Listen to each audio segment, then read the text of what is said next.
Hey, Bob.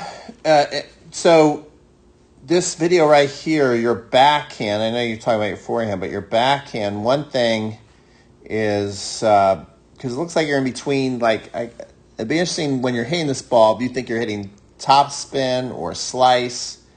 It's very tough to be consistent just hitting a flat backhand. But look how the tip of your racket here is basically just facing right back to the fence. You watch better than everybody. Their racket actually breaks over here. You're going to see their strings. My recent video I just put up today, if you look at my YouTube video today, the strings are facing back there, and then the racket comes out here. The racket butt would basically then, point out to the side fence over here. See?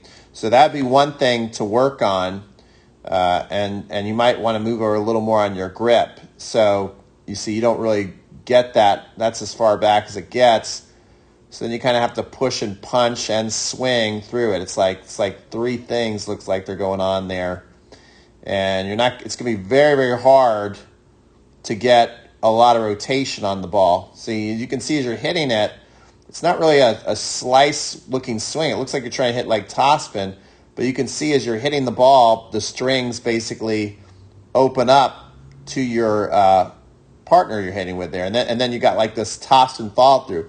So it's almost like a combination between like a slice and a topspin, your stroke. So you want to just define that more clearly on your backhand. That'd be the biggest thing I'd work on. Again, watch my video I put out today. You were kind of the inspiration behind it. So forehand, okay, you're out here. I like how it's kind of out to the side and drops. That's just a tough pickup. Good hands there. So I can't really evaluate that. Backhand, I've already kind of told you what I want you to work on. So you can get a nice forehand. Moving out there. Hitting. I mean, it just looks like you're just, I can't tell because he's making you run if you're just kind of blooping the ball back. Right now you haven't really, all right, this is the first one you look like you can really swing into. Now, what I like is how the setup is pretty sweet, You got this right here and that, and then the racket tip is up, and the strings are facing the ground. Loading here on this leg. So far, perfect. Use of the non-dominant hand, nice. So far, we'll take it.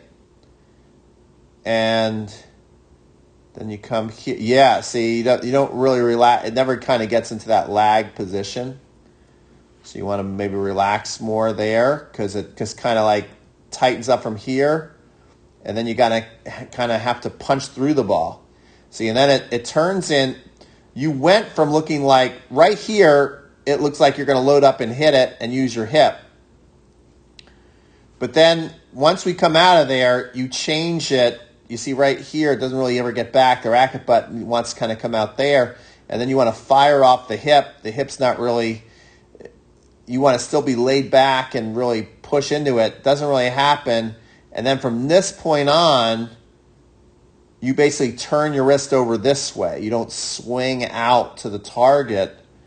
So that's a lot of arming through the ball. So that's what happened there. You just don't trust the stroke at this point. You're turning.